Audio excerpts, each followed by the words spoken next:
And why is everyone so obsessed with being beautiful if nobody's giving up the cheeks? Yeah, that's what it sounded like. Or maybe they're all on birth control. I don't know. But why is everybody so, care so much about looking good if nobody's getting together? What's happening?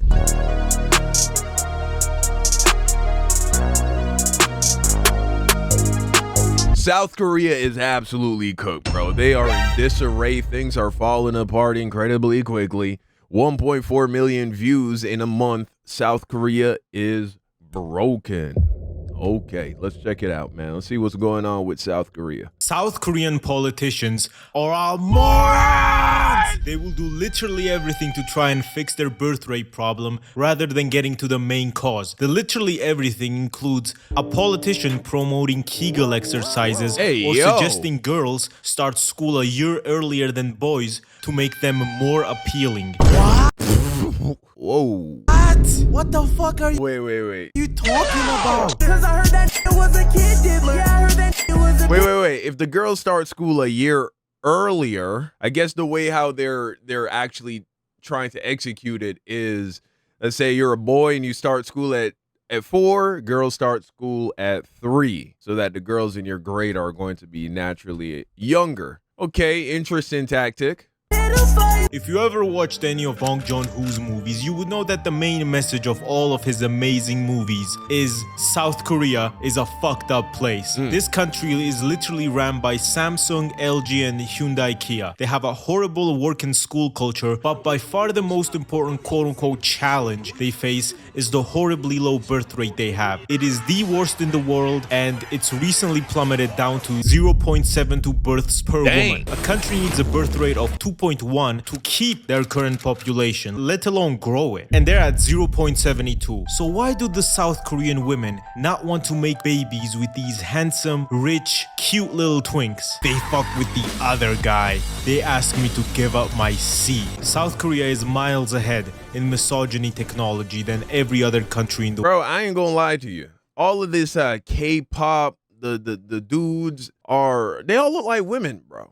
Not all South Korean men, obviously, but a lot of these young South Korean dudes that you see on social media, they all look like chicks. And so maybe that has something to do with it. I don't know. The world. But also the women also seem hyper obsessed with beauty and all of that. Maybe to the point where they're like, I don't even want to have kids because it could mess up my body. I don't know. And why is everyone so obsessed with being beautiful if nobody's giving up the cheeks? Yeah, that's what it sounded like. Or maybe they're all on birth control. I don't know. But why is everybody so, care so much about looking good if nobody's getting together? What's happening? Among Korean men, there is a widespread perception that designated seats for pregnant women are an excessively female-friendly policy, to the point where it became a trend on the internet. That's pretty weak. What kind of dude has a problem with, a little seat for a pregnant woman? Especially when you guys don't have that many pregnant women. To protest this policy by posting photos of dudes sitting in these seats as a form of protest. Imagine you're a woman in South Korea, right? You already have What kind these of a flex is that, bro? Could you imagine an American man doing that, sitting in a woman's for pregnant ladies only seat on a bus and being like trying to throw up hand signs like, oh yeah, like check me out, bro. I'm sitting in the pregnant woman's seat, bro. Yeah, hyper feminine culture over there in South Korea. I don't know what happened to y'all. They put something in the water. Y'all need to get it together. unbelievable, unrealistic beauty standards where to be considered pretty, you have to be basically a supermodel. South Korea has the most plastic surgeries per capita in the world, with over 1 million operations happening every year. And with every 1 in 4 women aged 19 to 29 already having plastic surgery done, with men being 2%. On top of this, these motherfuckers decide to give you the largest wage gap on the planet for your hard work. And they only... That's the thing with wage gaps, though. You can never forget that wage gaps are not necessarily a reflection that women are being paid less than men for the same job with the same skill, with the same education level, but rather usually what they're doing is taking the average amount of money that men make and then the average amount of money that women make and comparing them, when there are all these other factors that result in men making more money. Men work longer. Men typically become more educated.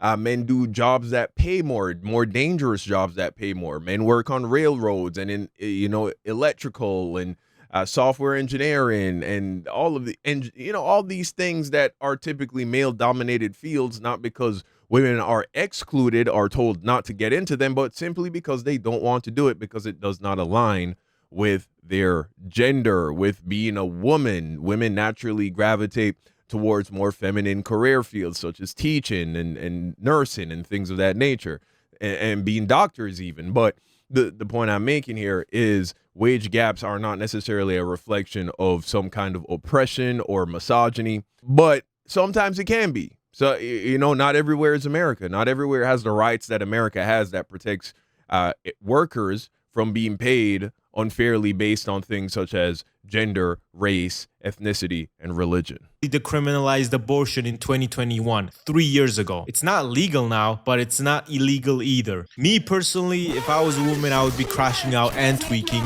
Man, fuck men in particular, but not literally, which is how the 4B movement spawned, which means no dating, marriage, childbirth, or sex with dudes. Yeah, American women pretended, they pump fake like they were about to get on this. They can't. There are too many hoes over here, man. They can't pull off the 4B movement.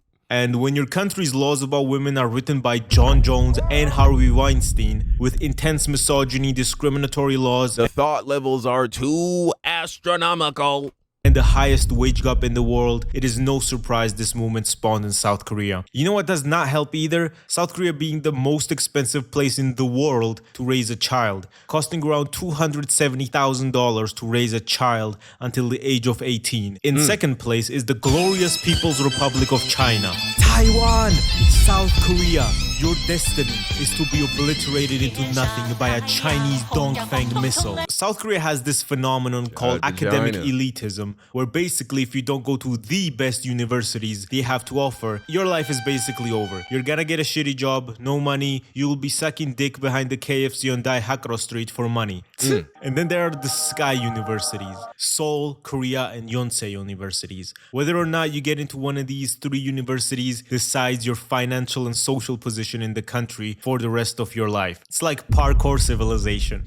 So there's a huge pressure on the Korean youth to get into one of these, which is why private tutoring has a whole term for it called hagwons, and why it's a $20 billion industry. Because every parent, no matter their financial capability, wants their child to succeed. And since Korean society is set up in a way where you need to go into the sky schools, Korean households spend more on private tutoring than housing and food. Bro, and that just goes to show you that education is the most important factor when it comes to financial success, both for the individual and for a nation. In fact, when we take a look at empires that rise and become global superpowers, one of the signs that that is about to happen is the quality of the education in that nation becoming elevated. When we see that, that is a sign that that nation is about to become a lot more financially prosperous. The same is true for the individual, because after all, a nation is just a collection of individuals. We can apply that to any other group of people anywhere else in the world. If we want to see any group of people becoming better off, they need to be receiving higher quality education. Because of these exorbitant prices, households can barely afford one kid, let alone more. And they also probably don't want to put their kids through the same education hellhole they went through. An 8-hour entrance exam?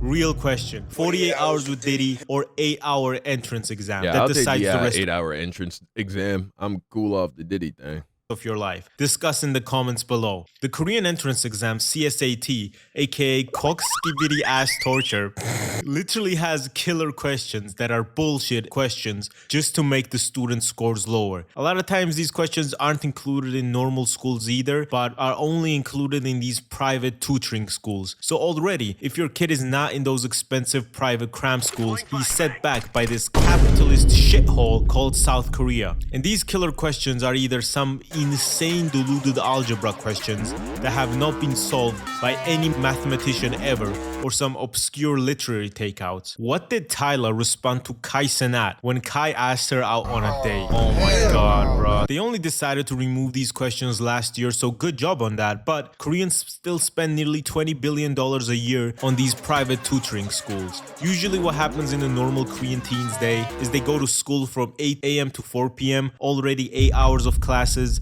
and then goes to the private cram school, which usually goes from 6 to 9, already 11 hours of classes, and then the rest of the day is spent studying at home before falling asleep and lacking on sleep. A lot of people estimate that they spend 12 to 17 hours a day just studying. Hey, why are the fertility rates low? Bro, if you told me I had to study 15 hours a day, the last thing on my mind would be making kids. I want to make kids out of spite of what this world has to offer. You know, that's a really good point. They're like, man, my life is so ass. My life is so garbage. Why would I want to make a child and bring them into this world where they have to spend 17 hours a day for their entire teenage years and 20s doing this bullshit? Because why would I want to let my kids go through this hellhole called studying in South Korea? A big part of their demographic crisis is that they are extremely urbanized, and as all problems, it always comes down to fucking real estate. Over half of South Korea lives in the Seoul metropolitan area,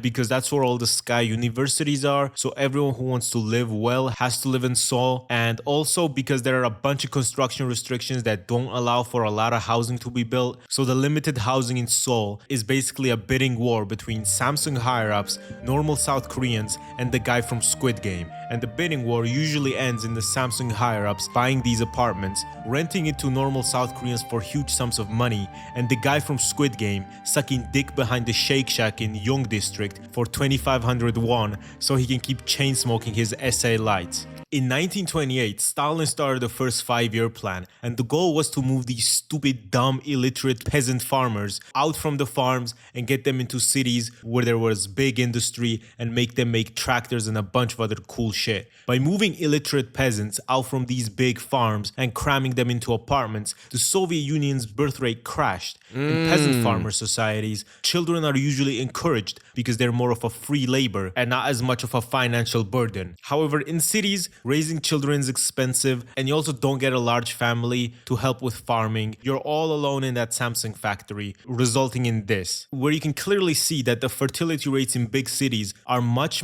lower than their less urbanized areas. In Vienna's airport, they made the benches purposefully uncomfortable to keep people from sleeping on it. And yeah, South Korea is cooked on all fronts. Not only everything I mentioned, but also their views are literally the complete opposite of women. It's like the South Korean male population thinks women are their enemy, because what even is this divide? It's literally just two opposite extremes, and the chances of them getting along to the point where they would want to have children is slim to none. Because of this toxic work, education, and dating culture, South Korea has the highest self-end rate in a first world country. Really? Recently, I went out for a walk in Tbilisi with Geopol, discussing important topics such as Diddy and Skibbity Toilet. And when I came back to my apartment, my Lenovo monitor had broken itself. Hong Kong had disappointed me. The warranty people told me it would take 3 weeks to order me a new one, and I would genuinely rather be waterboarded than not have access to my computer for 3 weeks. So I went ahead and got a new Samsung monitor. With this, I contributed to the mafia, not so secretly running the country of South Korea. In 2017, the son of the chairman of Samsung literally bribed the president for a corporation favor that would benefit Samsung, and then got exposed for it. The president got overthrown, and Lee got sentenced to 5 years in prison. Dang. Then they reduced it to 2.5 years and released him after serving only 1 year in prison. Then, for some reason, he had a retrial about this, got sentenced back to prison for 2 years and 6 months. And then, when there was a global chip shortage in the world, Joe Biden went to South Korea because America needed more chips, and the new president of South Korea pardoned the chairman of Samsung, and now they're like, yeah, you need to get that man out of prison.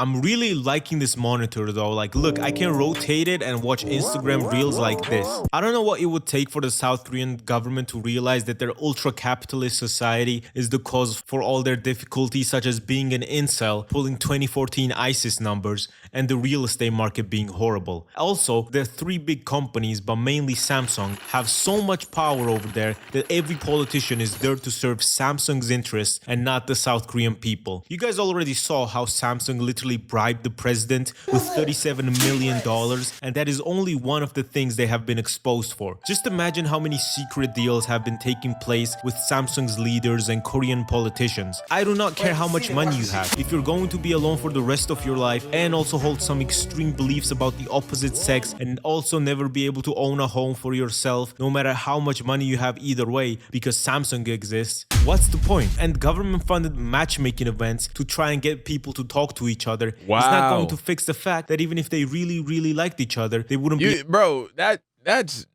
terrible. Could you imagine if it got so bad in America that the government felt like they had to be setting up dating events just to get people to have kids? Wow, it's horrible over there. Able to afford the home because Samsung keeps buying up all the property to the point where they have their own little town dedicated to themselves. Wow. But a bunch of corporations have their own office towns. This isn't my big beef with them. I hope my Samsung monitor does not shut itself off using their Samsung AI to detect the words I'm That's crazy. All my monitors are Samsung. That's funny. This is genuinely a cyberpunk dystopia if I've ever heard one, where one company controls everything and bribes the president. These huge country controlling family-owned companies are the cause of nearly all of South Korea's problems, but they enable you to watch Instagram reels on a full 4K screen in portrait mode. Basically, if you're South Korean, you only have 3 options: Samsung worker, professional League of Legends player, or a K-pop idol. And when you become a K-pop idol, you are basically signing your human rights away to become a slave for a management company, where you live in dorms with your group members that are about to debut and literally starve yourself as a diet, usually eating about 1,000 calories a day. Dang, bro. That's dedication right there. Women are stronger than most men in the galactic empire. I mean, American military. Because they eat basically nothing all day and train these dances for Consume 300 calories a day. Wow. 8 to 10 hours a day, aren't allowed to leave without permission, and are not allowed to date anyone. And after 2 to 4 years of training, they might not even debut because their management company will refuse it. So put some fucking respect on K-pop's name. You might not like the music, but the work these people put in and the literal slavery they had to go through to get to where they are is just respectable. Game recognizes game. If I was a slave for 4 years and then random American teenagers made fun of me because I look gay and have plastic surgery, I would tweak out. I would defect to North Korea and send one of their Hwasong 19 missiles to that kid's house. Bye-bye, Russia! What do you think nearly all the cinema that comes out of South Korea is about hating rich, big, corrupt companies such as Parasite and Squid Game? This is their reality that they're living through. Side note, on top of this, they require me a visa to go there? Hell nah! You know who doesn't require a visa for me? The European Union and China. I know who I'm choosing. Like and subscribe and goodbye. Hey, man. So that's the situation in South Korea. But let me know what you think in the comment section down below. And until next time, peace.